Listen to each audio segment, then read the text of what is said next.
Hey, everybody, welcome back.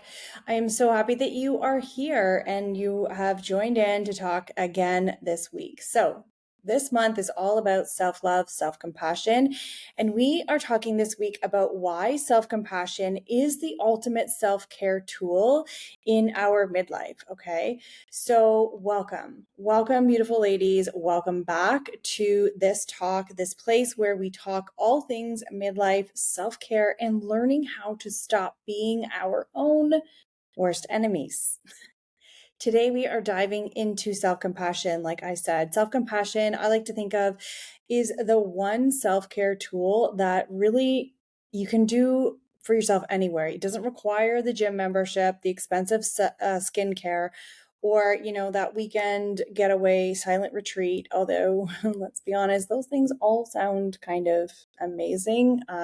Silent retreat, sign me up. Absolutely. So now, let's start this off with a confession.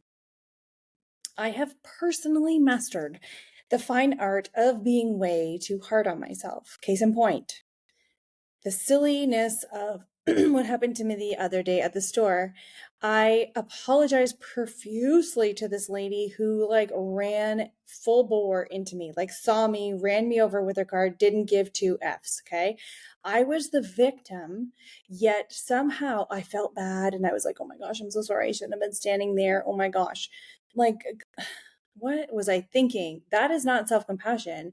But here's the thing, self compassion isn't about making excuses. It's about treating yourself like an actual human being.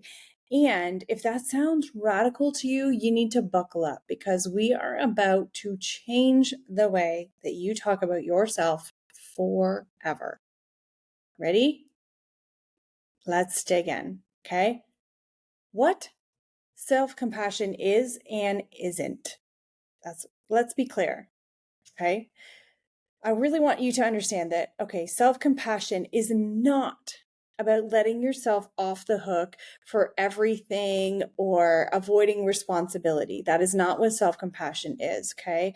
It's not about saying, oh, well, I forgot my kid's lunch. He'll just survive on ketchup packets for the next 2 days or whatever, right? That is not what self-compassion is. That is just like skirting your responsibilities. Self-compassion is about recognizing that, we're human. Yes, I just said and not a machine, okay? It's about giving yourself, giving you the same kindness and understanding that you offer all those other people in your life, okay? Because, fun fact, you guys, we deserve self-compassion just as much as the next guy. So think about it. If your best friend made a mistake, okay, would you get on the phone with her and start berating her, calling her a failure? Would you be like all up in her business, screaming and yelling at her? Would you say something like, wow, you really suck at life? No, we would never say that to our besties. And if you would, we need to have another conversation about what friendship is about, I think, and how we can support women and friendships. Okay. But yeah, that's another conversation. Okay. So, how many times, though, have you said these things to yourself? Or how many times is this like a constant narrative in your own head? It is really time to change this inner dialogue, right? So, why is self compassion so hard in midlife? Why? Why do we struggle with it so much? All right. So, if self compassion is so great, it's such a great thing, yet it's so hard.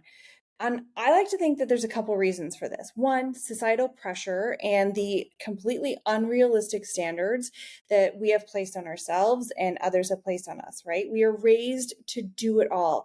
And somewhere along the way, we got this memo that we should be raising the kids, or at least being the primary caregiver, taking care of everything, taking care of our aging parents, running the business, crushing it at work, cooking the organic meals, making sure that everything is gluten-free. But, don't spend too much money. You have to have a budget. You have to be able to afford it. You have to pay all the bills. You have to stay fit. You can't be obsessively fit, but you got to stay fit. You got to look good. You got to age gracefully.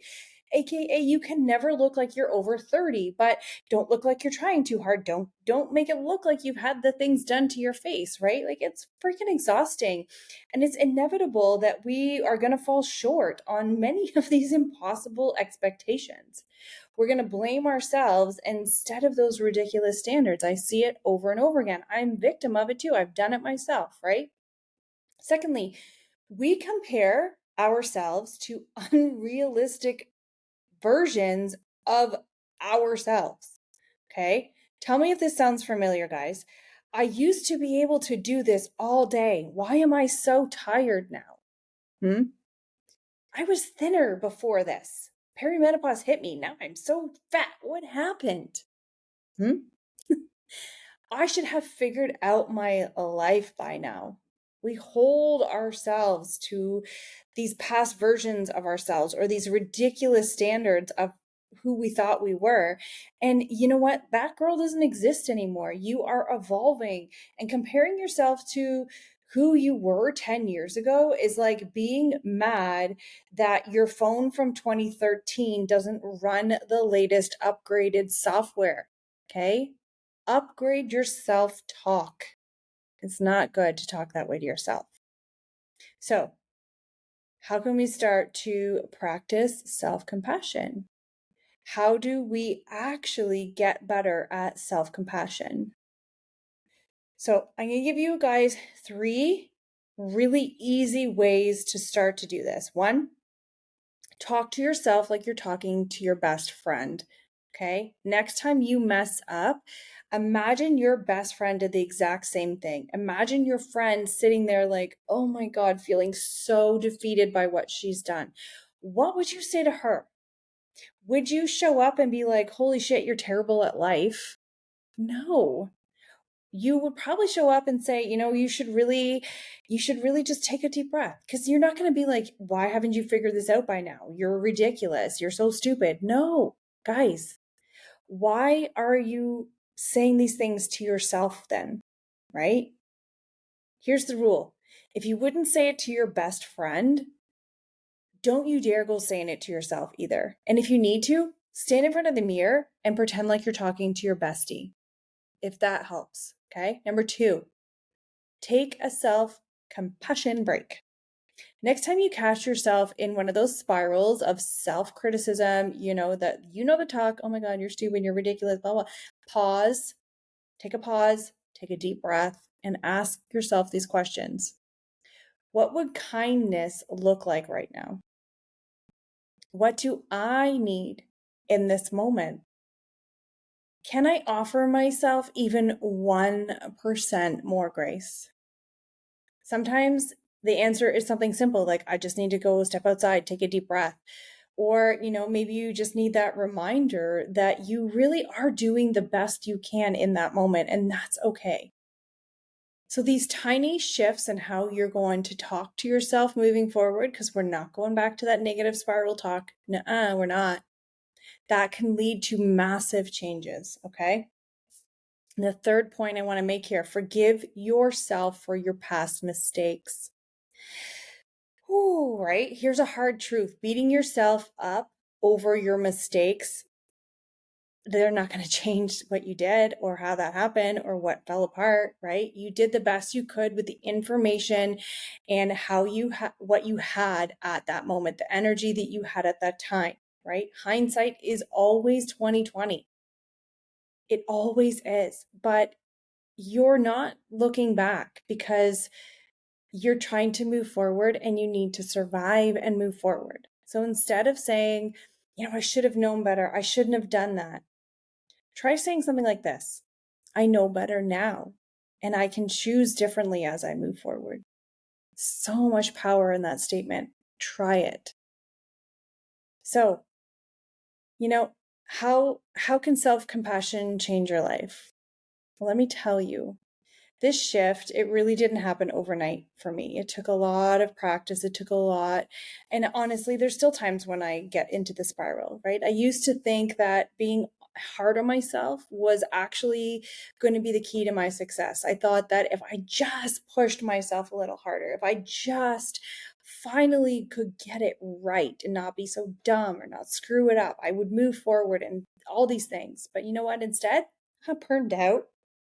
I snapped at people. I was exhausted. Perimenopause hit me like a freight train.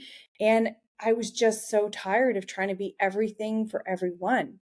But then when I started this practice of self-compassion, I noticed my stress levels, they really started to come down.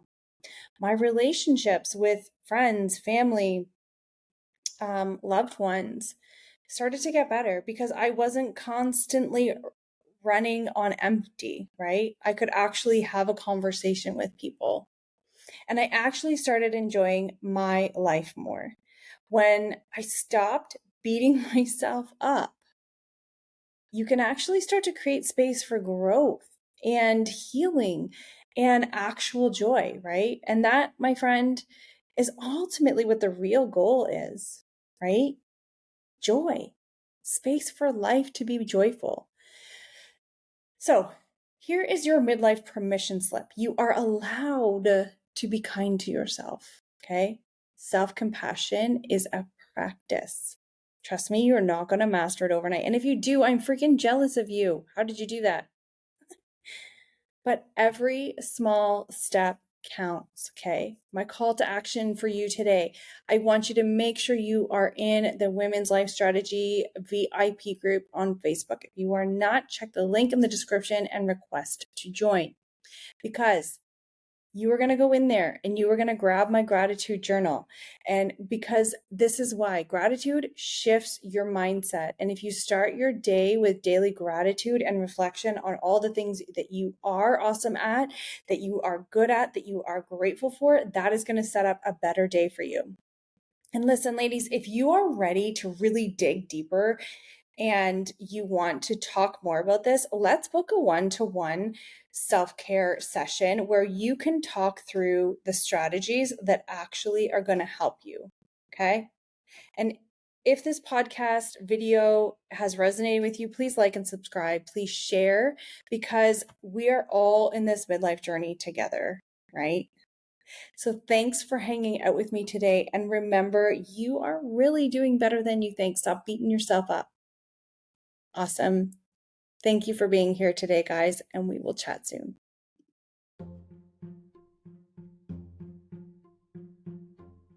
Thank you so much for joining me on this episode of From Chaos to Confidence.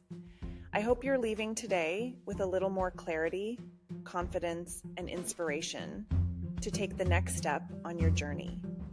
Remember, no matter where you are right now, you have the power to transform your life and step into the confidence you deserve. If you loved today's episode, I'd be so grateful if you could leave a review, comment, and share this podcast with others who might need a little boost. Your support helps other women discover this space, and together we can build a community of empowered women who are embracing their true potential. Until next time, keep embracing the chaos and step confidently into the woman you are becoming.